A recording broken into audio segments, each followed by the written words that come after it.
В музей чайных традиций, на чайный завод, который уже не действует, но по итогу нам больше понравилось то, что нам показывали, как жили 300 лет назад, как жили, да, китайцы, которые в том числе работали на чайном вот этом заводе.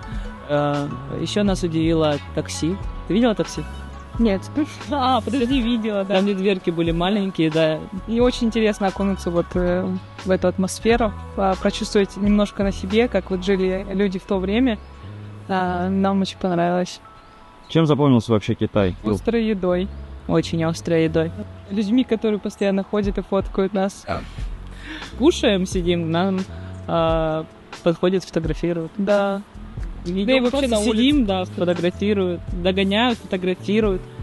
Я люблю чай пить. Просто черный, обычный. Хотел бы поблагодарить директора гостиницы, хотел поблагодарить за гостеприимный такой радушный прием. Замечательные здесь номера, отличное питание было. Гостиница находится рядом со спортивным комплексом, где проходили у нас сборы вот, на протяжении 2 недель. Сегодня мы уже уезжаем. Остается очень теплая и